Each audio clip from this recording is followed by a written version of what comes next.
സുഖം തന്നെയല്ലേ? ആ, കുഴപ്പമില്ല. വീട്ടിലെല്ലാവരും സുഖം തന്നെ. രമേശ്, ഏട്ടനെന്താ?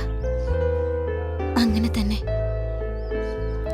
രാവിലെ കടയിൽ ജോലിക്ക് പോവും, രാത്രി തിരിച്ചു വരും. ഏട്ടന്റെ അമ്മ വീടിന്റെ ഒരു മൂലയിൽ ഇരിക്കുന്നുണ്ടാവും. മുൻപുള്ള സന്തോഷമൊന്നും ഇന്നില്ല. എപ്പോഴും ഏട്ടന് ഓരോ ആലോചനയാ. അച്ഛനെന്തു പറ്റി എന്നിങ്ങനെ പുലമ്പിക്കൊണ്ടേയിരിക്കും. ബാക്കിയൊന്നും സാരമില്ല. എപ്പോഴും ചുറുചുറുക്കായി നടന്നുകൊണ്ടിരുന്ന ആളാ. പക്ഷെ ഇപ്പൊ ഒന്നുമില്ല. എന്റെ അടുത്ത് പറയാൻ പറ്റാതെ എല്ലാം ഉള്ളിൽ ഒതുക്കി പിടിച്ച് ഏട്ടൻ എന്ത് ദ്രോഹ ചെയ്തിട്ടുള്ളത്. ഇന്നലെ കൂടി എന്റെ അടുത്ത് കരഞ്ഞു. എന്തിനേട്ടന്റെ കണ്ണ് കലങ്ങുന്ന?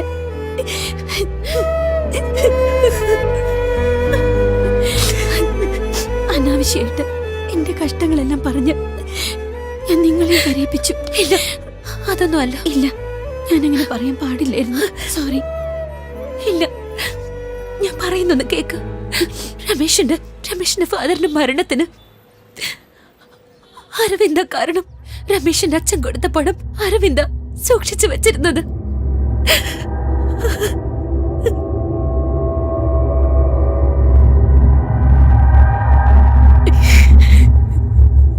നിന്നെ പോലെ വളർത്തിയതാ ഞാൻ അവനെ. അവൻ എന്തിനാ ഇങ്ങനെ ചെയ്തത്?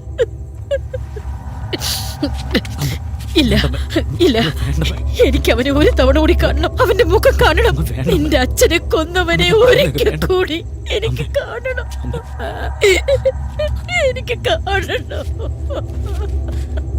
അവനെ വിടരുത് രമേശൻ, അവനെ വെറുതെ വിടരുത്. അവൻ രക്ഷപ്പെടാൻ പാടില്ല.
ഞാൻ ഈ വീട്ടിലെ മുഴുവൻ തെരഞ്ഞു നോക്കി.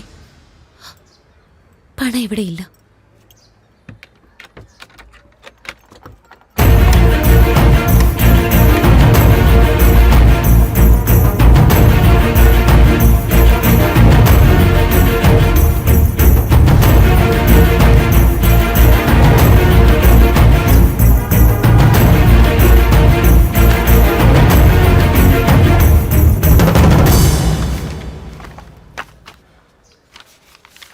അരവിന്ദ് എന്തോ ലീസിനെടുക്കാൻ പോകുന്നെന്ന് പറഞ്ഞു കൊണ്ടുവന്ന ഡോക്യുമെന്റ്സാ.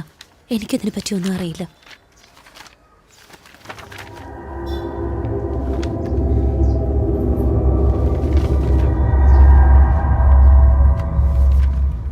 Hello sir.